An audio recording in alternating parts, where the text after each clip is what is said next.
Hi kitties, இன்றைக்கி நம்ம டேயோட எஃப்எஃப்ஆனா my rugged husband episode 13 தான் பார்க்க போகிறோம். ஸோ அதுக்கு முன்னாடி நீங்கள் நம்ம சேனல் சப்ஸ்கிரைப் பண்ணிக்கோங்க. கூட வந்து பெல் ஐக்கான் கிளிக் பண்ணிக்கோங்க. உங்கள் ஃப்ரெண்ட்ஸ் அண்ட் ஃபேமிலிஸ்க்கு ஷேர் பண்ணுங்கள். ஓகே, வாங்க நம்ம வீடியோக்குள்ளே போகலாம். லாஸ்ட்டாக எத்தனை முடிச்சிருந்தோம் அப்படின்னா, லக்ஷ்மி டே கிட்ட உங்களை படிக்க வைக்க சொல்லி கேட்க, டே அதெல்லாம் முடியவே முடியாது அப்படின்னு சொல்லி அதுக்கு ஒரு காரணத்தையும் சொல்லிவிட்டு, அது இல்லாமல் உங்கள் மேலே வர காரணமே இல்லாமல் கோவத்தை வளர்த்துக்கிறான். உடனே வேகமாக ரூமுக்கு வரான். நான் படிக்க விட மாட்டேன்னு சொன்ன உடனே அம்மாவை வச்சு காய் நகத்தை பார்க்குறாளா, இன்னைக்கு இவ்வளோ சும்மா விடக்கூடாது அப்படின்னு கோவத்தோட அவனோட பெட்ரூம்குள்ளே எட்டி பார்க்க, நல்ல வேலையா நீங்கள் அங்கே இல்லை, ஏன்னா நீங்கள் பக்கத்து ரூமில் தான் குளிச்சிட்ருக்கீங்க, உனக்கு அப்புறமா இருக்குடி அப்படின்னு வாயிலே முணங்கிட்டே அவனோட ஒர்க்கிங் ரூம்குள்ளே நுழையிறான். இப்படியே கொஞ்சம் நேரம் போக லேப்டாப்பை மூடி வச்சுட்டு அப்படியே கேம் விளையாடி முடிச்சுட்டு லக்ஷ்மி கிட்ட ஃபோன் பேசிட்டு அதுக்கப்புறம் தான் பெட்ரூம்குள்ளேயே வரான். அங்கே நீங்கள் இல்லை, வெளியே பால்கனியில் சேரில் சோர்வாக உட்காந்தபடியே வானத்தில் தெரிகிற நட்சத்திரங்களை ரசிச்சிட்ருக்கீங்க. இதனால் சத்தம் இல்லாமல் குளித்து ஃப்ரெஷ் ஆகிட்டு வந்தவன் அப்பையும் பார்க்க நீங்கள் பால்கனியில் தான் உட்காந்துட்ருக்கீங்க. இதனால் மொபைலில் எதையோ வேலையை பார்த்தபடியே சோஃபாவில் உட்காந்துட்டான். ஆனால் நீங்கள் நட்சத்திரங்களை பார்த்தபடியே பாட்டியும் நீங்களும் நைட்டில் புழுக்கம் தாங்காமல் கரண்ட்டு போயிட்டாலோ வீட்டுக்கு வெளியே வராண்டாவில் படுத்துக்கிட்டு இப்படி தான் நட்சத்திரங்களை பார்த்துட்டு இருப்பீங்க. அதை நினச்சிட்டே சோகத்தில் மூழ்கின நீங்கள் பாட்டிக்கிட்ட அத்தையோட ஃபோன் நம்பர் இருக்கு, அப்புறம் எதுக்காக எனக்கு ஃபோன் பண்ணாமல் இருக்காங்கன்னு தெரியலையே, ஒரு வேளை அவர் துரத்தி விட்டதுனால என் மேலே கோவமாக இருக்காங்களோ, இதில் என் மேலே என்ன தப்பு இருக்குது அப்படின்னு நினச்சிட்ருக்கப்ப முதுகில் ஏதோ ஒரு கை வந்து தொடுது. ஏதோ திடீர்னு தொடுது அப்படின்ற பதட்டத்தில் நீங்கள் இந்த கையை தட்டி விட்டுட்டீங்க. அது நம்ம டேயோட கை தான். ஆனால் அவனும் முகத்தில் எந்த ஒரு ரியாக்ஷனும் இல்லாமல் அப்படியே சேரில் உட்காந்து உங்களோட கையை வழுக்கட்டாயமாக அவன் பக்கத்தில் இழுத்து உட்கார வச்சு உங்களோட தோளில் கையை போட்டு உட்கார, இங்கே உங்களுக்கோ கணவன் தான் இருந்தாலும் ஒரு கூச்சமா தயக்கமா அப்படின்னு சொல்ல தெரியல. இது எல்லாத்தையுமே தாண்டி உடல்லாம் ஒரே வலி. அவன் தோளில் கையை வச்சிருக்கிறது கூட ஏதோ பாரம் மாதிரி தான் உங்களுக்கு தோணுது. எலும்பவும் முடியாமல் நகரவும் முடியாமல் அப்படியே சிலையாக உட்காந்துருக்கீங்க. இந்த வீடு பிடிச்சிருக்கா, இங்கே இருக்கிற எல்லாரையும் உனக்கு பிடிச்சிருக்கா அப்படின்னு டே கேட்ட வார்த்தையில் சட்டார்னு உங்களோட பார்வை டே பக்கம் திரும்ப, கேள்வி கேட்டால் பதில் சொல்ல மாட்டியா, எதுக்கு என் முகத்தையே பார்க்குற அப்படின்னு டெரர் ஆக்கிட்டாரு. அது பிடிச்சிருக்கு, வீடு ரொம்ப நல்லா இருக்கு, அப்புறம் அத்தை ரொம்ப நல்லா பார்த்துக்கிறாங்க, கண்ணம்மாவும் ரொம்ப நல்லாவே பேசுகிறாங்க அப்படின்னு நீங்கள் சொல்ல, அப்போது உனக்கு என் அம்மாவையும் வேலைக்காரையும் ரொம்ப பிடிச்சிருக்கு, ஆனால் கட்டின புருஷனை பிடிக்கல அப்படி தானே அப்படின்னு வம்புழுக்க வந்தானா இல்லை கேஷுவலாக பேசுகிறானான்னு கூட உங்களால் புரிஞ்சிக்க முடியாதபடி அந்த கேள்வி இருக்குது. உங்களோட வருங்கால கணவர் எப்படி இருப்பார் அப்படின்லாம் தெரியாது, இருந்தால் கூட விருப்பப்பட்டு தான் இந்த கல்யாணத்தை செஞ்சுக்கிட்டீங்க. ஆனால் அவனும் ஒரு நிமிஷம் கூட நிம்மதியாக பேசாமல் வேதனையை தான் தர்றான். அப்படிப்பட்டவனோட கேள்விக்கு என்ன பதில் சொல்கிறது அப்படின்னு தெரியாமல் தடுமாறி பி பி பிடி பிடிக்குங்க அப்படின்னு சொல்கிறீங்க. உங்களோட தடுமாற்றமே அவனை எவ்வளோ பிடிக்கும் அப்படிங்கிறத உணர்த்திருச்சு. சரி, என் தம்பி உனக்கு பிடிக்குமா அப்படின்னு அவன் கேட்க ஒரு செகண்ட் கூட யோசிக்கல. பிடிக்கும், அவர் ரொம்ப நல்லவர், ரொம்ப ஜாலியாக பேசுகிறாரு, என் பாட்டிக்கு அவரை ரொம்ப பிடிச்சிருக்கு, இந்த மாதிரி ரொம்ப ஜாலியாக பேசுகிறவரை நான் பார்த்ததே இல்லை அப்படின்னு ஜிமினை பற்றி புகழ்ந்து பேசுகிறீங்க. ஆனால் அதுக்கு அவன் எந்த வகையிலுமே தப்பாக நினைக்கவே இல்லை. சரி, உனக்கு என் வீட்டில் யாரை ரொம்ப பிடிச்சிருக்கு அப்படின்னு கேட்க, அத்தையை தாங்க ரொம்ப பிடிக்கும், அவங்க ரொம்ப நல்லவங்க, நான் இது வரைக்கும் அம்மாவோட பாசம் எப்படி இருக்கும்னு பெருசாக ஃபீல் பண்ணதே இல்லை, ஆனால் இங்கே வந்ததுக்கப்புறம் அவங்க காட்டுற பாசத்தை பார்க்கும்போது என் அம்மா இருந்தாலும் இப்படி தான் இருப்பாங்கங்கிற மாதிரி ஃபீல் ஆகுது. அவ்வளோ நல்லவங்க, வீட்டு வேலைக்காரியை கூட ஏதோ ஃப்ரெண்டு மாதிரி நடத்துகிறாங்க, இப்படி ஒரு மாமியார் கிடைக்க நான் கொடுத்து வச்சுருக்கணும் அப்படின்னு முகம் எல்லாம் மகிழ்ச்சியில் நீங்கள் சொல்ல, அதனால தான் உன் மாமியாரை கைக்குள்ளே போட்டு நீ படிக்கணும்னு ஆசைப்பட்றேன்னு எனக்கு எதிராக என் அம்மாவை திருப்பி விட பார்க்குறியா அப்படின்னு இவ்வளோ நேரம் சாஃப்டாக இருந்த வார்த்தை அப்படியே அனலாக மாறுது. அது மட்டும் இல்லாமல் உங்களோட தோளில் அணைச்சிருந்த அந்த கை ஏதோ இரும்பு மாதிரி உங்களோட தோலை பற்றி பிடிக்குது. அவன் பற்றி பிடிச்சதுல எலும்பு உடைஞ்சிடுற மாதிரி இருக்கு. ஆ, வலிக்குது அப்படின்னு சொன்னபடி அவரோட கையை எடுக்க முயற்சிக்க அது எடுக்கிற மாதிரி தெரியல. ப்ளீஸுங்க, வலிக்குது, விட்டுருங்க. நான் அத்தைக்கிட்ட இந்த மாதிரிலாம் எதுவும் சொல்லலை. ஏற்கனவே வேலை செஞ்சு கையெல்லாம் வலிக்குது, ப்ளீஸ் விட்டுருங்க அப்படின்னு நீங்கள் கெஞ்ச அவரோட கை மட்டும் இரும்ப வைக்கல, இதயத்தையும் இரும்பாக தான் வச்சுருக்கான் போல. அவன் அழுத்தி பிடிச்ச பிடியில கை சுத்தமாக முடியல உங்களுக்கு. எப்படியும் அவன்கிட்ட இருந்து கதறி துடிச்சு அவன் பிடியிலேருந்து தப்பிச்சு எழும்பிட்டீங்க. ஆனால் நீங்கள் நகர்றதுக்கு முன்னாடியே உங்கள் இடுப்பில் கையை வச்சு அவரோட பக்கம் இழுத்து வலுக்கட்டாயமாக மடியில் உட்கார வச்சு உங்கள் சேலையோட இடைவெளியில் கையை நுழைச்சு உங்களோட ஸ்லிம்மான வயிற்றை பிடிச்சிக்கிட்டான். அவன் உங்கள் வயிற்று பிடிச்சதை விட எங்கள் தோள்பட்டியில் அழுத்தின மாதிரி வயிற்றையும் அழுத்தி பிடிச்சா இன்னும் 5 நாளைக்கு எழும்பவே முடியாது அப்படிங்கிறத புரிஞ்சுட்டு நீங்கள் பயந்து துடிக்க, ஏய், எழும்பி போக ட்ரை பண்ண, இப்போ கையை எப்படி பிடிச்சனோ அதே மாதிரி உன் வயிற்று என் கைரேகை பதியும், அமைதியாக இருடி அப்படின்னு ஒரே மிரட்டலில் உங்களை அமைதியாக வச்சிட்டான். தன்னோட மடியில் இருப்பவளோட கழுத்து வளைவில் முகத்தை புதைச்சு அப்படியே பொறுமையாக இருக்கா.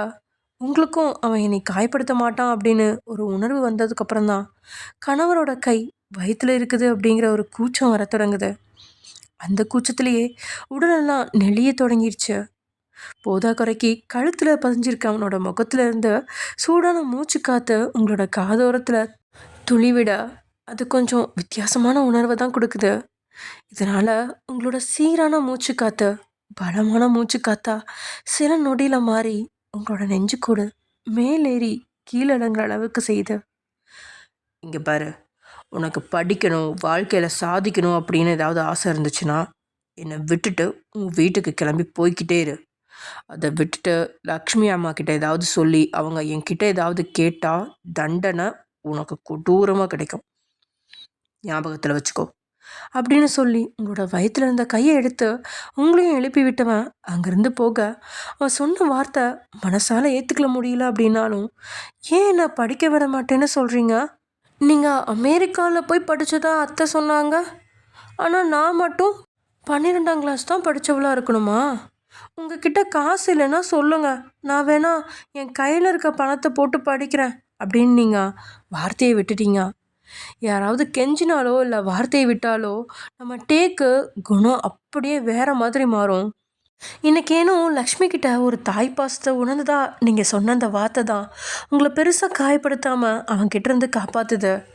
ஆனால் அது ரொம்ப நேரம் நீடிக்காமல் உங்களோட வார்த்தை கோபத்தை பல மடங்கு அதிகரிக்க அடுத்த ஒரு நிமிஷத்தில் உங்களோட அலறல் சத்தம் தான் பயங்கரமாக கேட்குது. ப்ளீஸ் ப்ளீஸ், நான் இனிமேல் வாயை திறக்கவே மாட்டேன், ப்ளீஸுங்க, வலிக்குதுங்க, விட்டுருங்க ப்ளீஸ், எனக்கு எந்த ஆசையும் இல்லை, கனவும் இல்லை, என்னை விட்டுருங்க ப்ளீஸ் அப்படின்னு நீங்கள் கதறிய கதறல் வேறு யாருக்காவது காதில் கேட்டால் அவங்க கண்ணில் கண்ணீரே வரும்படி நீங்கள் அப்படி கதறிட்டு இருக்கீங்க. அவனும் உங்கள் பின்னாடி நின்று உங்களோட 2 கையும் அவனோட ஒரு கை பற்றிகிட்ருக்கு, அவனோட இன்னொரு கை உங்களோட வயிற்றில் பதிஞ்சிருக்கு. அதுவும் சாதாரணமாக இல்லாமல் தன்னால் எவ்வளோ அழுத்தம் கொடுத்து பிடிக்க முடியுமோ அவ்வளவுக்கு அழுத்தம் கொடுத்து உங்களோட வயிற்றை பிடிச்சி வச்சிட்ருக்கான். அவனோட பிடியில் அவங்களோட வயிறு மட்டும் இல்லாமல் கர்ப்பப்பை வரைக்கும் எல்லாம் வலியில் துடிக்குது. மூச்சு கூட விட நேரம் கொடுக்காம தான் உங்களோட வயிற்றை அழுத்தி பிடிச்சிருக்கான். உங்களோட கெஞ்சல் கதறல் எல்லாமே அவன் காதுலேயே கேட்கல. ஒரு கட்டத்துலலாம் உங்களுக்கு வாய் திறந்து கெஞ்ச கூட முடியாமல் கதறி அழும்போது தான் ஏதோ பாவம் பார்த்து விட்ட மாதிரி உங்களை குப்புற கீழே தள்ளுறான். கீழே விழுந்த நீங்கள் வயிற்றில் கையை வச்சு துடிக்க, ஏதோ பார்க்க பாவமாக இருக்கே, கொஞ்சம் நல்லதாக பேசலான்னு பார்த்தா பொம்பளை புத்தியை காட்டுறியா? இதெல்லாம் என்கிட்ட நடக்காது. உன்னை யாரும் இங்கே பிடிச்சி வச்சுருக்க போகிறதில்ல. இங்கே நீ இருக்கணும்னா என் பேச்சை கேட்டு தான் ஆகணும். உனக்கு அதுக்கு விருப்பம் இல்லைன்னா நாளைக்கு காலையிலேயே மூட்டை முடிச்ச கட்டிட்டு அந்த கிழவி தேடிப்போ. இன்னைக்கு பாவம் பார்த்து உன்னை விட்டேன். இந்த முறை இதை பண்ண, அடுத்த முறை என்ன பண்ணுவேன்னு எனக்கே தெரியாதுடி அப்படின்னு ஒத்த விரல நீட்டி பயங்கரமாக விரட்டிட்டு அவனோட பெட்ரூம்குள்ளே போனவன் அவன் பாட்டுக்கு சாப்பாடு எடுத்து சாப்பிட்டுட்டு விளக்க அணைச்சிட்டு படுத்து தூங்கிட்டான். ஆனால் பாவம் உங்களுக்கு தான் வலியை சுத்தமாக பொறுத்துக்கவே முடியல. வயிற்றுல எந்த பகுதி எங்கே வலிக்குதுன்னு கூட உணர முடியாத மாதிரி பால்கனி வாசல்லையே கண்களில் கண்ணீர் வடிய விழுந்து கிடக்குறீங்க. அதே சமயம் இங்கே அவங்க பாட்டி வீட்டில் தியா பாட்டியை நல்லாவே பார்த்துட்ருக்கா. அவங்க 2 பேரும் வெளியில் வந்து அப்படியே அந்த நட்சத்திரங்களை உங்களை மாதிரி ரசிச்சிட்ருக்காங்க. ஆனால் தியாவுக்கு இந்த மாதிரிலாம் எதுவும் பிடிக்காது. பட் இருந்தாலும் பாட்டிக்காக வந்து கூட உட்காந்துருக்கா. அப்போது பக்கத்து வீட்டிலேருந்து ஒரு ஆள் வர, அண்ணா என்ன விஷயமா இந்த நேரத்தில் வந்திருக்கீங்க அப்படின்னு கேட்க, அது ஒன்றும் இல்லை ராசாத்தி, ஒரு மொபைல் கேட்டிருந்தே அதை தர்றதுக்கு தான் வந்திருந்தேன். உன் பாட்டியோட அதே சிம் நம்பரில் ஒரு சிம் கேட்டிருந்தேன். அதை எடுக்க 2 நாள் ஆகுமா. ஏன்னா உன் பாட்டியோட பழைய சிம் நம்பர் ஆக்டிவேஷனில் தான் இருக்கான். அதை நாளைக்கு கட் பண்ணிவிட்டு புதுசாக 1 வாரத்தில் சிம் தரலான்னு சொல்லியிருக்காங்க அப்படின்னு சொல்லிட்டு அந்த பாண்டி அங்கேருந்து கிளம்பிடுறாரு வீட்டுக்கு. பாட்டியோட மொபைலை பஸ்ஸில் வச்சு யாரோ திருடிட்டு தான் பாட்டி சொல்லிச்சே. அப்புறம் எப்படி திருட்டு பையன் மொபைலை சுவிட்ச் ஆஃப் பண்ணாமல் சிம்மை உருவி எறியாமல் ஆன்லேயே வச்சுருக்கான் அப்படின்னு மனசில் நினச்சவ பாட்டியோட நம்பருக்கு ஃபோன் பண்ணுறா. இந்த பாட்டி ஃபோனை அங்கேயே மறந்து வச்சுட்டு வந்துட்டேன் அப்படின்னு சொன்னால் தியா திட்டுவான்னு நினச்சிட்டு இந்த மாதிரி போய் சொல்லி வச்சுருக்கு. ஆனால் இப்போ நல்லா மாட்டிக்கிச்சு. தியா ஃபோன் பண்ண மொபைல் சரியாக கெஸ்ட் ஹவுஸில் ரிங் அடிக்க குப்புரை விழுந்து கிடந்து தூங்கிட்டு இருந்த நம்ம ஜிமினோட காதுக்கு அந்த ரிங்டோன் சத்தம் கேட்டு கண் விழிச்சவன் டேபிளில் இருந்த மொபைலை எம்பி கையில் எடுக்கிறான். பழைய டேமேஜான கீபோர்டு மொபைல், அதுவும் பாட்டாக கழண்டு விழாமல் இருக்க, சுற்றி 2 ரப்பர் பேண்ட் வேற போட்டிருக்கு. யாரோட மொபைல் இது? ராசாத்தின்னு சேவ் பண்ணியிருக்கே அப்படின்னு நினச்சிட்டே ஃபோனை அட்டன் பண்ணி காதில் வைக்கிறான். ஆக்சுவலி தியாவை தான் ராசாத்தின்னு செல்ல பேர் வச்சு கூப்பிடுவாங்க எல்லாரும் அவங்க ஊரில் மட்டும். ஏய் புறம்போக்கு எச்சக்கல நாயே, உனக்கு வெக்கமான சூடு சொரணை ஏதாவது இருக்கா? நீ எல்லாம் எதுக்கிட்ட உயிரோட இருக்க? ஒரு முழம் கயிற்றுல தொங்கி சாக வேண்டியது தானே? அதுவும் இல்லைன்னா ஒரு கப் தண்ணியில் தலையை முழுக்கி செத்து போடா சனியனே அப்படின்னு காதை கிழிக்கிற அளவுக்கு தியாவோட சத்தம் அவன் காதுக்கு கேட்குது. இதனால் ஒரு செகண்ட் திகச்சு போய் மொபைலில் பார்த்தவன் எந்த ஒரு காரியாக இருப்பா இந்த கிளி கிழிக்கிறா அப்படிங்கிற மாதிரியே ஜிமின் மனசில் நினச்சிட்டு, ஹலோ மேடம், உங்கள் வாய்ஸ் கேட்க ரொம்ப போல்டாக இருக்கு. ஆனால் உங்கள் வாயிலேருந்து வர வார்த்தையை தான் கேட்க சகிக்கலை. கொஞ்சம் ஸ்வீட்டாக பேச முடியுமா அப்படின்னு அவன் கேட்க, ஸ்வீட்டிலடா விஷம் வாங்கி தரேன், சாப்பிட்டு செத்துப்போ. வாய்ஸ் கேட்டால் சின்ன பையன் மாதிரி இருக்கு. நீ எல்லாம் எதுக்கு அடுத்தவங்க பொருள் மேலே ஆசைப்படுற? ஒழுங்கு மரியாதையாக உன் கையில் இருக்க மொபைலை கொரியரில் எனக்கு அனுப்பி வச்சிரு, இல்லைன்னு வச்சுக்கோ அப்படின்னு அவன் பேசிகிட்டு இருக்கும்போதே, இல்லைன்னா என்ன பண்ணுவ?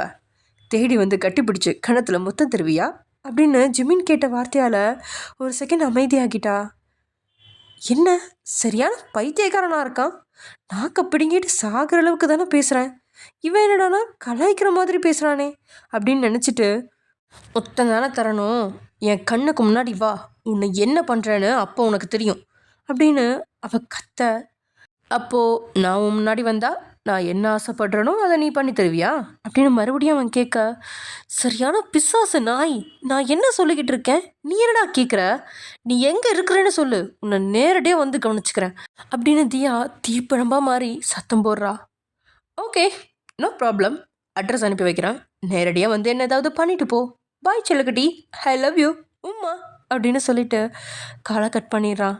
அவன் வார்த்தையால் ஒரு செகண்ட் பதறி போன தியாவோட கையில் இருந்த மொபைல் கூட தடுமாறி போக, எவன்டா இவன், இவன் மட்டும் என் கையில் கிடச்சா இவன் சட்னியை எடுக்காமல் விடக்கூடாது. கிழவியோட மொபைல் ஆட்டையை போட்டது மட்டும் இல்லாமல் என்கிட்டயே ஓவர ஆட்டம் போடுறானா அப்படின்னு அவன் கோவத்தில் கொந்தளிக்கிறா. 2 பேரும் ஒருத்தர் பார்க்குறதுக்கு முன்னாடியே வார்த்தையில் கலவரம் நடந்து போச்சு. இனி நேரடியாக பார்க்கும்போது என்ன கலவரம் நடக்குமோ. அவள் கோவத்தில் கொந்தளிச்சிட்டு இருக்கும்போதே இங்கே நம்ம ஜிமின் அவரோட பேரையும் போட்டு அவரோட கெஸ்ட் ஹவுஸோட அட்ரஸையும் மெசேஜ் அனுப்பி வைக்க இன்னும் கோவத்தில் கொந்தளிக்கிறா நம்ம தியா. மொபைலை முறைச்சி பார்த்தபடியே, டேய் நீ மட்டும் என் கையில் கிடச்சேன்னா வச்சுக்கோ, உன்னைய வித்தவுட்டில் ஓட விடுவேண்டா, என்னை பற்றி உனக்கு தெரியாது, நான் பார்க்க தாண்டா பொம்பளை, உள்ளுக்குள்ளே ஆம்பளடா அப்படிங்கிற மாதிரி பல்ல கடிச்சிக்கிட்டு தியா கத்த. அப்போது காம்பவுண்டுக்கு வெளியே நின்றுட்டு இருந்த தியாவோட ஃப்ரெண்டு, எனக்கும் அப்படி தாண்டி தோணுது அப்படின்னு சொல்ல, டியை வேணும்னா வீட்டுக்குள்ளே வாடி, அவுத்து போட்டு காட்டுறேன், நான் ஆம்பளையா பொம்பளையான்னு பாரு அப்படின்னு சொல்கிறா. ஐயோ சாமி, உங்ககிட்டலாம் நான் பேச முடியாதுப்பா அப்படின்னு சொல்லிட்டு அவள் அங்கேருந்து ஓடிடுறா. ஆனால் எங்கள் ஜிமினோ மொபைலை கையிலே தான் வச்சுருக்கான். மெசேஜ் அனுப்புனதுனால ஏதாவது ரிப்ளை வரும் அப்படின்னு தான் எதிர்பார்த்து ஆவலாக காத்திருக்க. எந்த ஒரு ரிப்ளையும் வராதனால கிட்டத்தட்ட அரை மணி நேரத்துக்கு அப்புறம் மொபைலை டேபிள் மேலே வச்சவன் தியா சொன்ன வார்த்தையை நினச்சி ஒரு நொடி சிரிச்சவன், என் அண்ணா டேக்கு பொம்பளை கிட்ட போட்டால் எப்படி பேசுவானோ அதே மாதிரி பேசுகிறாளே, இவளை கண்டிப்பாக மீட் பண்ணணும் அப்படின்னு நினச்சிக்கிட்டே புன்னகை முகமாகவே படுத்து கிடக்குறான். காலையில் 6 மணிக்கு நம்ம டேயோட ஆப்பிள் வாட்ச்லேருந்து அலாரம் அடிக்க அடுத்த 5வது நிமிஷம் தூங்கி கிடந்த உங்களோட தலையில் ஒரு பக்கெட் ஐஸ் தண்ணி வந்து விழுகுது. அதுக்கு காரணம் வேறு யாருமே இல்லை, நம்ம டே தான். இதனால் சோஃபாலேருந்து அடித்து பிடிச்சி எழும்புறவங்க அப்படி சோஃபாவை தடவி பார்க்குறீங்க. ஏன்னா கடைசியாக பால்கனியில் அழுதுட்டு படுத்து கிடந்தது தான் உங்களுக்கு ஞாபகம் இருக்குது. எப்போ சோஃபாவில் வந்து படுத்தீங்கன்னு உங்களுக்கே தெரியல. இதுக்கெலாம் சேர்த்து இன்றைக்கி என்ன தண்டனை கிடைக்க போகுதோ அப்படின்ற நடுக்கத்தோட நீங்கள் தலை நிமிர்ந்து உங்கள் கணவரோட முகத்தை பார்க்க அவன் பார்வையாலேயே உங்களோட உடல் அங்கங்களை அளவெடுக்கிற மாதிரி ஈரத்தாட உடலில் ஒட்டிய சேலை மூலியமா தெரிகிற உடல் வளைவுகளை பார்த்துட்ருக்கா. என்னங்க ஏதாவது வேணுமா? இல்லை காஃபி வேணுமா அப்படின்னு கேட்க, வேணும்னு கேட்டா தருவியா அப்படின்னு நேற்று சொன்ன அதே பதிலை அவன் கேட்க, இன்னைக்கு நான் கரெக்டாக தானே கேட்டேன், திரும்ப இதுக்கு இவர் நேத்திக்கு மாதிரியே டபுள் மீனிங் கேட்குறாரு அப்படின்னு குழம்பிட்டே அவரோட முகத்தை பார்க்க, போய் குளிச்சுட்டு ஃப்ரெஷ் ஆகிட்டு காஃபியை மட்டும் போட்டு கொண்டு வா அப்படின்னு சொன்னவன் இன்னைக்கு அவனோட பெட்ரூம் கதவை எப்படி திறக்கணும்னு உங்களுக்கு சொல்லி கொடுக்குறான். நீங்கள் குளிச்சு ஃப்ரெஷ் ஆகிட்டு வெளியில் வர்றப்பயே உங்களோட மாமனார், அதான் லக்ஷ்மியோட ஹஸ்பண்ட் ரகுநாதன் ஜாக்கிங் போகிறதுக்காக வெளியில் வரான். அவனை பார்த்து நீங்கள் லைட்டாக சிரிக்க அவன் உங்களை கண்டுக்காமல் அப்படியே போகிறான். மாமா ஏன் என்கிட்ட இப்படி நடந்துக்கிறாரு, முகம் கொடுத்து பேசவே மாட்டேங்கிறாரு, நான் இவர்கிட்ட எந்த பிரச்சனையும் பண்ணலையே அப்படின்னு நினச்சிட்டு நீங்கள் சமையல் அறைக்குள்ள நுழைஞ்சு, அத்தை அவர் காஃபி அப்படின்னு நீங்கள் பேசி முடிக்கிறதுக்கு முன்னாடியே உங்கள் கையில் காஃபியை கொடுத்துட்டாங்க லக்ஷ்மி. ஏன்னா நேற்றே நீங்கள் ஏதோ பிரச்சனை பண்ணிட்டீங்க அப்படிங்கிறதுனால இன்றைக்கி எந்த பிரச்சனையும் வந்துடக்கூடாது அப்படின்னு அவங்களே உங்களுக்கு காஃபி போட்டு கொடுக்குறாங்க. இன்றைக்கி சனிக்கிழமைம்மா, அவன் ஜாக்கிங் போக மாட்டான், நீ இந்த காஃபியை கொண்டு போய் கொடுத்துட்டு வா அப்படின்னு மருமகளை வழி அனுப்பி வைக்க, இப்படி ஒரு மாமியார் கிடைச்சதை நினச்சி எந்த நேரத்தில் புண்ணியம் செஞ்சேன் அப்படின்னு தெரியாமல் பெருமையாக காஃபி ஏந்திக்கிட்டு ரூமுக்குள்ள நுழைஞ்சுவீங்க. அப்படியே பதறி போய் கையிலேருந்து காஃபியை கீழே கொட்டிட்டீங்க. ஏன்னா உங்கள் கண்ணு முன்னாடி இடுப்பில் ஒரு துண்டை கட்டிக்கிட்ட டே நின்றுட்டுருக்காரு. பொதுவாக நீங்கள் குளத்தில் குளிக்க போகும்போதெல்லாம் இப்படி ஆண்கள்லாம் நிற்கிறத நீங்கள் பார்த்துருக்கீங்க. அப்போல்லாம் எந்த ஒரு தடுமாற்றமும் உங்களுக்கு வந்ததில்லை. ஆனால் இன்னைக்கு கண்ணு முன்ன சாதாரணமாக ஒரு ஆண் நிற்க தன்னோட கணவன் அப்படின்லாம் தோன்றாம ஏதோ ஒரு பதட்டத்தில் காஃபியை கீழே கொட்டிட்டீங்க. பயத்தோடையே அவனை பார்க்காம தலை குனிஞ்ச நீங்கள், அது மன்னிச்சிடுங்க, நான் போய் வேற காஃபி கொண்டு வரேன் அப்படின்னு சொல்லிட்டு அங்கேருந்து நகர, ஏய் நெல்லு அப்படின்னு அவன் சொன்ன வார்த்தையால் அடுத்து என்ன பிரச்சனை வரப்போதோ அப்படின்னு வயிற்றில் நெருப்பை கட்டின மாதிரி இருக்கு உங்களுக்கு. அப்படியே திரும்பி பார்த்து பதறி 2 அடி பின்னோக்கி போகிறீங்க. ஏன்னா அவ்வளோ நேரம் தள்ளி நின்னவன் எப்போ உங்கள் பக்கத்தில் வந்தானே தெரியல. அவன் பக்கத்தில் வந்தாலே தாறுமாற பயம் எகிற, இந்த முறை உடலில் எந்த பகுதிக்கு அவன் கையால் பாதுகாப்பு கொடுக்கறது அப்படின்னு தெரியாமல் இப்போயே உங்களுக்கு கையெல்லாம் டைப் அடிக்க தொடங்கிடுச்சு. என்னடி ட்ரெஸ் இது அப்படின்னு அவன் கேட்க, அப்படியே ஒரு முறை தலை குனிஞ்சு உங்கள் ட்ரெஸ்ஸை பார்க்குறீங்க. சுடிதார் அப்படின்னு நீங்கள் சொல்ல, ஏன் உனக்கு சாரி கட்ட தெரியாதா, நேற்றுக்கெல்லாம் சேலை தானே கட்டியிருந்த, இன்றைக்கி என்ன கொழுப்பு வந்துடுச்சா, போடி போய் சேலை கட்டி பொண்ணு மாதிரி இரு அப்படின்னு அவன் சொன்ன வார்த்தை உங்களை வியப்படைய வைக்குது.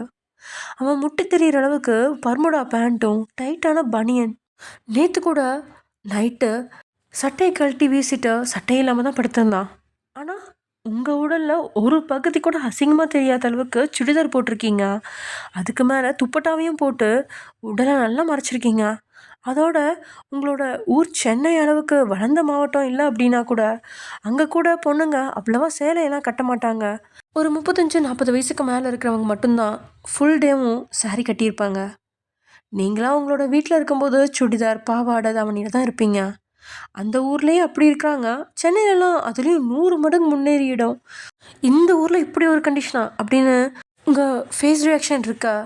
என்ன சாரி கட்டிக்க மாட்டியா அப்படின்னு கேட்க, ஆ இல்லைங்க, என்னால் சாரி கட்ட முடியாது அப்படின்னு நீங்கள் சொன்ன வார்த்தையால் அவன் புருவத்தை உயர்த்தி முறைச்சு பார்த்து, ஏன் அப்படின்னு கேட்க, எனக்கு சேலை கட்ட பிடிக்கும் தான், ஆனால் வேலை செய்யும்போது ரொம்ப கஷ்டமாக இருக்கும். வீட்டுக்கு வெளியெல்லாம் ரொம்ப சூடாக இருக்குது. சேலை கட்டிக்கிட்டு வேலை செய்யும்ப ரொம்ப புழுக்கமாகவும் உடம்பெல்லாம் எரியிற மாதிரியும் இருக்குது அப்படின்னு ஏதோ ஒரு தைரியத்தில் சொல்லிட்டீங்க. இவ்வளோ பேசுனதுக்கே ஏதாவது சம்பவம் செய்வான் அப்படின்னு நீங்கள் எதிர்பார்க்க, அவனும் அமைதியாக நின்றுட்டுருக்கான். என்ன இவர் எதுவுமே சொல்ல மாட்டேங்கிறாரு, நேற்றுக்கு நைட்டு மாதிரி சைலண்ட்டாக நின்றுட்டு ஏதாவது பண்ணிடுவாரோ அப்படின்னு நினச்சி முடிக்கிறதுக்குள்ளேயே நொடி பொழுதுல உங்களோட கழுத்தை சுற்றி இந்த துப்பட்டாவை பிடிச்சு இழுத்து கையில் எடுத்தவன் அப்படியே பெட்டு மேலே வீசிட்டு நீங்கள் சுதாரிக்கிறதுக்குள்ளேயே உங்களோட சுடியோட முன்பகுதியை பிடிச்சு பிடிச்சு இழுக்க அது வயிறு வரைக்கும் நேராக கோடு விழுந்த மாதிரி அப்படியே கிழிஞ்சிருச்சு. உள்ள இன்னும் பிரேசியர்லாம் போட்டிருக்கீங்க தான், இருந்தாலும் மொத்தம் பயந்து போய் அப்படியே கையை எக்ஸ் ஷேப்பில் வச்சுட்டு உடலை மறைச்சிட்டே பதறி போய் திரும்ப பின்னாடி சுவர் தான் இருக்கு. இதனால் சோத்துல முட்டி நிற்கிற மாதிரி கண்ணை அழுத்தமாக மூடிக்கிட்டு நிற்கிறீங்க. டேயோட அந்த செயலை நீங்கள் துளி கூட எதிர்பார்க்கல. கண்ணெல்லாம் குளம் மாதிரி நீர் நிரம்பிருச்சு. அழுகிறதுக்கு கூட தயாராக தான் இருக்கீங்க. ஆனால் ஏதோ அழுகையை கட்டுப்பாட்டுக்குள்ளே வச்சுக்கிட்டு இருக்கீங்க.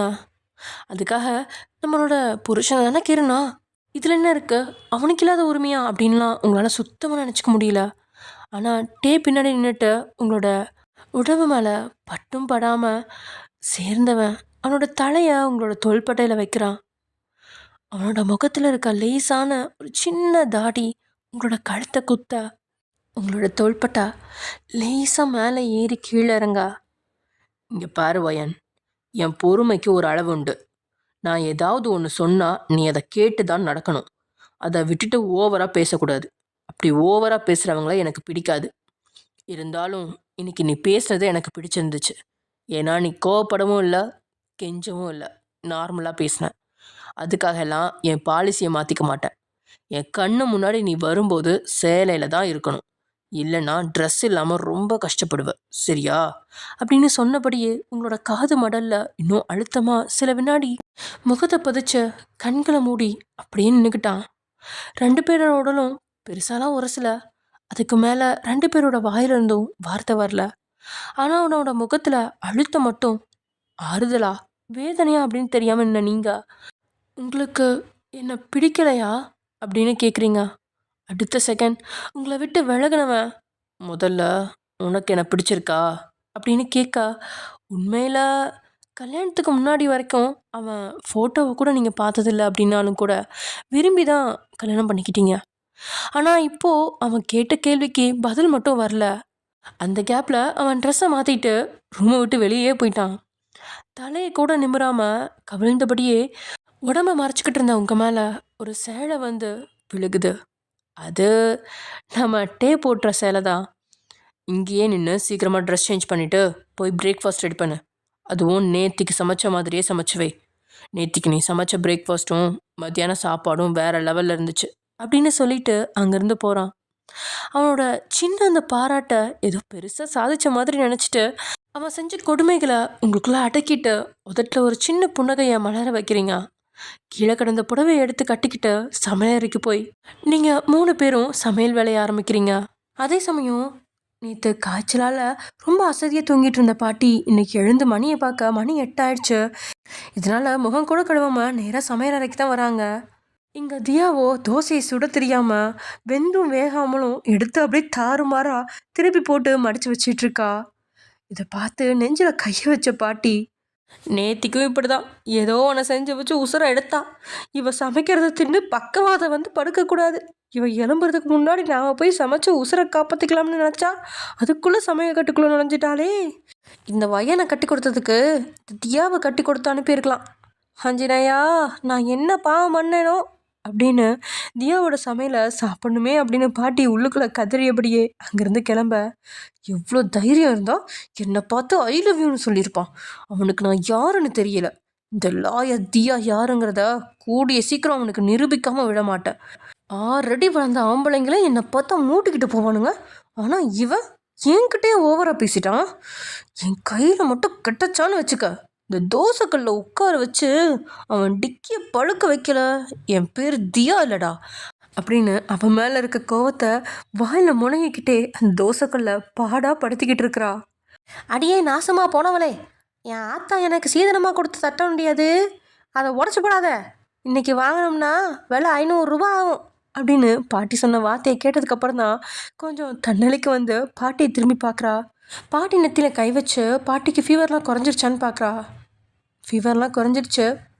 அதே சமயம் இங்கே காலையிலேயே டிப்டாப்பாக ட்ரெஸ்ஸை போட்டுட்டு தொப்பையை மறைக்க பேண்ட்டை அப்படியே தூக்கி போட்டுட்டு பெல்ட்டை அழுத்தி பிடிச்சி தொப்பையை உள்வாங்கிக்கிட்டே ஜோசப் நிற்க அவனோட ஒய்ஃப் அவளை ஓரக்கனால பார்த்துட்டு சிரிச்சிட்டே போகிறா.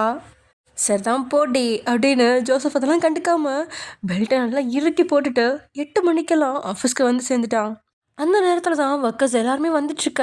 நேராக போய் தன்னுடைய சேரில் உட்காந்து ஃபைல்லாம் புரட்டி போடுறதுக்கு முன்னாடி மின்னல் வேகத்தில் ஓடி வந்த வக்கீல் சந்தோஷ் அவன் முன்னாடி நின்று, மேனேஜர் சார் என் உசுரை காப்பாற்றுங்க மேனேஜர் சார் அப்படின்னு அவன் கதறல. மேனேஜர் பயந்து போய் எழுந்து, எங்கிட்டையா உசுரை காப்பாற்ற சொல்கிற, பாஸ் வந்துட்டாரா, நீ வலது பக்கம் ஓடு, நான் இடது பக்கம் ஓடுறேன் அப்படின்னு மேனேஜர் ஓட தயாராக, யோ என்னைய காப்பாற்ற சொன்னால் நீ எஸ்கேப் ஆக பார்க்குற, உன் பாஸ் வர்றதுக்கு முன்னாடி என்னைய காப்பாத்தியா, நேற்றுக்கு உன் பாஸ் எனக்கு ஒரு நாள் டைம் தந்தார், அதுக்குள்ளே எப்படியாவது டைவர்ஸுக்கு ரெடி பண்ண சொன்னார், என்னால் எதையும் பண்ண முடியலையா, இனி எனக்கு இருக்கிறது ஒரே ஆப்ஷன் தான், பாஸோட தம்பி காலில் விழுந்து மன்னிப்பு கேட்டாவது அந்த ஒரிஜினல் டாக்குமெண்ட்டை வாங்குறது மட்டும்தான், பாஸோட தம்பி எங்கே இருப்பாருன்னு அட்ரஸை தாயா, நான் இப்போவே போய் அவர் காலில் விழுந்துட்டு வரேன் அப்படின்னு சந்தோஷ் கெஞ்ச. ஓ நீ இதுக்கு தான் வந்தியா, நான் கூட பாஸ் உன்னை துப்பாக்கி எடுத்துகிட்டு உன்னை சுட்டுக்கொள்ள துரத்திட்டு வந்திருப்பாரு, நீ உயிர் பயத்தில் ஓடி என்கிட்ட வந்தியோன்னு நினச்சேன் அப்படின்னு மேனேஜர் கிண்டல் அடிக்கா. ஜோசஃபோட தலையிலேயே ஒரு அடி அடித்தவன், என் உசுறு ஊசல் அடிக்கிட்டு இருக்கு, உனக்கு கிண்டல் வேறையா, என்னை காப்பாத்தியா, அட்ரஸத்தா அப்படின்னு சந்தோஷ் கேட்க. பாஸோட தம்பியும் நீ நினைக்கிற அளவுக்கு சாதாரணமான ஆள் இல்லை, நீ முதல்ல உட்காரு, உன்கிட்ட நான் ஒரு முக்கியமான விஷயம் பேச வேண்டியிருக்கு அப்படின்னு மேனேஜர் சந்தோஷோட கையை பிடிச்சு தன் முன்னாடி இருக்கிற நாற்காலியில் உட்கார வைக்கிறான். இங்கே பாரு சந்தோஷ், நான் உன்கிட்ட ஒரு முக்கியமான விஷயத்த சொல்கிறேன், அதை நீ நல்லா ஞாபகம் வச்சுக்கோ, நீ பாஸுக்கும் அவரோட ஒய்ஃபுக்கும் டைவர்ஸ் எல்லாம் ரெடி பண்ண வேண்டிய அவசியமே கிடையாது, எனக்கு தெரிஞ்சு பாஸ் அவரோட ஒய்ஃபை டிவோர்ஸ் பண்ண மாட்டார் அப்படின்னு ஜோசப் சொன்ன வார்த்தையை கேட்டு சந்தோஷ் வாயை பிளக்குறான். என்னது, உங்களை டைவர்ஸ் பண்ண மாட்டானா அப்படின்னு நான் கேட்கல, அடுத்ததான் சந்தோஷ் கேட்க போகிறான். அதெல்லாம் இருக்கட்டும், அவன் டைவர்ஸ் பண்ண மாட்டான்னா எதுக்கு உடனே டைவர்ஸ் வேணும்னு சொல்லி சத்தம் போட்டுட்டு இருக்கான், அந்த ஒயன் பிள்ளைகிட்ட வேற உனக்கு பிடிக்கலன்னா கிளம்பி போயிட்டே இருன்னு வேற சொல்கிறானே, இது என்னோட மைண்ட் வாய்ஸ். ஓகே ஃப்ரெண்ட்ஸ், இதோட இந்த எபிசோட முடிச்சுக்கலாம். நெக்ஸ்ட் எபிசோட நடக்க போகுது அப்படிங்கிறத நெக்ஸ்ட் எபிசோடில் பார்க்கலாம். Okay bye.